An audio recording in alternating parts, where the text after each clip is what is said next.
Bonjour à tous.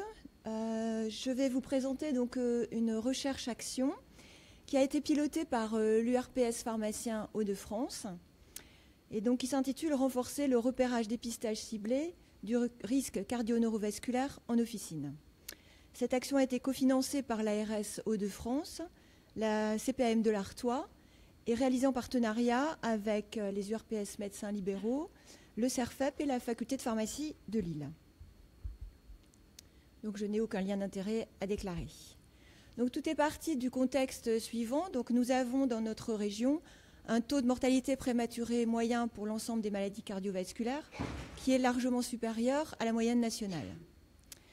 Et donc dans le programme régional de santé de l'ARS, nous avons donc un volet qui s'appelle le par-cœur et dont un des objectifs est d'améliorer l'accès aux interventions préventives pour favoriser donc un diagnostic et une prise en charge précoce de ces maladies.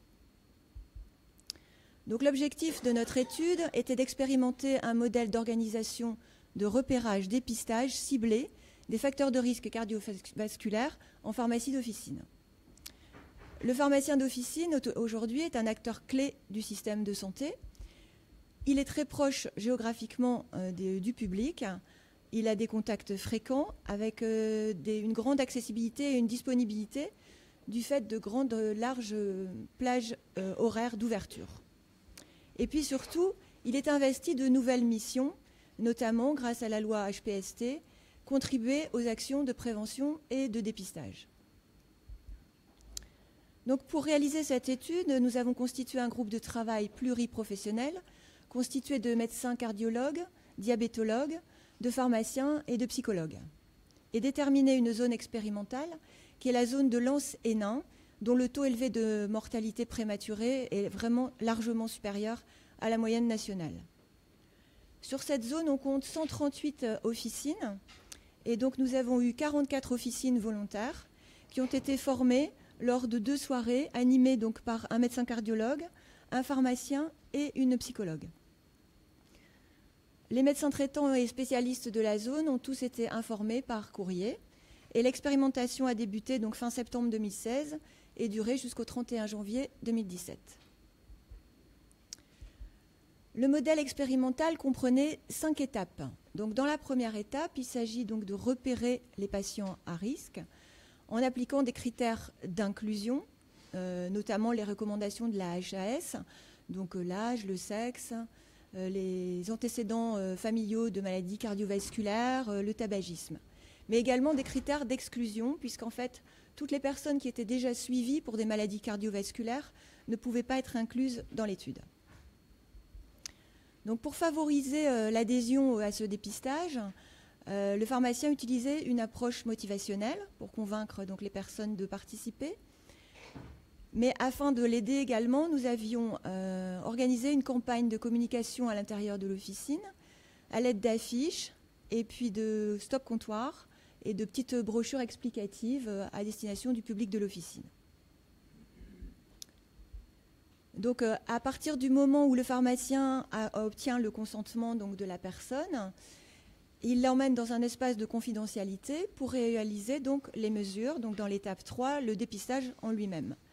Donc là, il s'agit de mesurer donc, la tension artérielle, le poids, la taille pour calculer l'indice de masse corporelle, le périmètre abdominal, et grâce à un prélèvement capillaire unique, de faire une mesure de la glycémie et du cholestérol total, ainsi que du cholestérol HDL. Tous les résultats sont saisis sur un questionnaire en ligne, donc qui reprend le questionnaire de repérage, plus les mesures obtenues lors du dépistage. La 4e étape est une étape de qualité, en fait, pour avoir une traçabilité des résultats. Toutes ces données sont entrées de manière anonyme sur le site en ligne. La 5e étape donc, consistait à orienter donc, vers le médecin généraliste si nécessaire. Donc, en présence d'au moins un critère de dépistage supérieur aux critères d'orientation tels qu'on les trouve dans la littérature actuellement et que je vous ai listé sur la diapositive. Donc à partir du moment où on avait un résultat positif, la personne donc était orientée vers le médecin généraliste grâce à une carte de coordination et un courrier donc, qui est édité à la fin du dépistage. Cette carte de coordination comporte 3 volets donc sur lesquels le pharmacien donc, note les valeurs qui ont été obtenues lors des mesures. Et donc chaque volet est destiné à une consultation médicale. Donc une première consultation, une deuxième éventuellement après des analyses de contrôle et éventuellement une troisième par un spécialiste.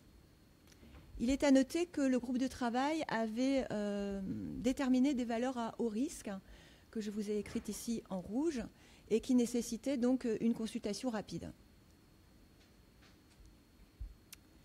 Donc les résultats que nous avons obtenus, donc sur les 44 officines recrutées, 37 officines ont effectivement réalisé des dépistages. Nous avons repéré 534 patients à risque. 471 ont pu être inclus dans le dépistage.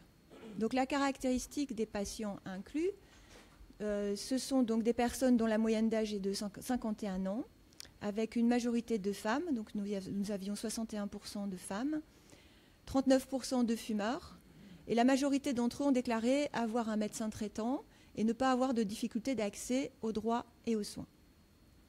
Nous avons réalisé une étude statistique, en fait, grâce à ces données qui ont été remontées par l'analyse en ligne. Et cette analyse a été réalisée par la faculté de pharmacie de Lille. Donc nous avons ici un résumé un peu des facteurs les plus importants. Donc les facteurs de risque cardiovasculaire qui ont été détectés en fonction du sexe. Vous avez ici en rose les facteurs donc, les plus fréquemment rencontrés chez les femmes. Donc une cholestérolémie totale supérieure ou égale à 2 grammes par litre et un périmètre abdominal supérieur à 88 cm. Donc étaient les 2 critères significativement plus présents chez les femmes. Par contre, chez les hommes, les critères significativement plus présents étaient, vous les avez ici en bleu, une pression artérielle systolique et ou diastolique, donc supérieure aux valeurs de référence. En rouge, vous pouvez voir que nous avons eu 35 patients à haut risque qui ont été détectés. Il est à noter donc que 78% des patients donc dépistés ont été repérés, ont été orientés. Et parmi ces patients, on a autant de femmes que d'hommes. Donc vous avez ici donc, les 78% de patients donc, qui ont été orientés et donc qui présentaient au moins un facteur de risque dépisté. 46% d'entre eux présentaient au moins 2 facteurs de risque dépistés, donc en plus des facteurs de repérage.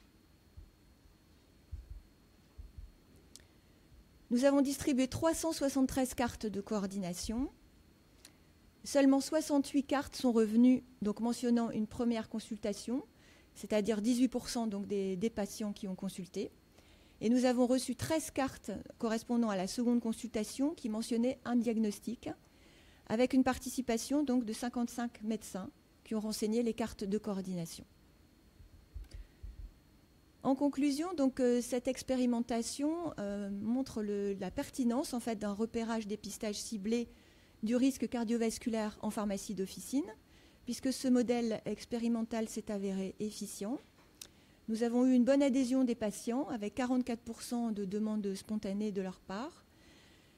Cette étude valorise les nouvelles missions du pharmacien d'officine et nous avons fait un questionnaire de satisfaction des officinaux qui étaient très contents en fait, de cette étude. Les perspectives, donc, nous cherchons à optimiser ce modèle expérimental pour améliorer la coopération et la coordination avec les autres professionnels de santé. Et nous espérons renouveler l'action dans d'autres territoires sur la région. Pour les informations, vous pouvez nous contacter par les 2 mails qui sont indiqués ici, donc soit l'URPS, soit l'ARS. Et je suis à votre disposition pour toute question. Je vous remercie.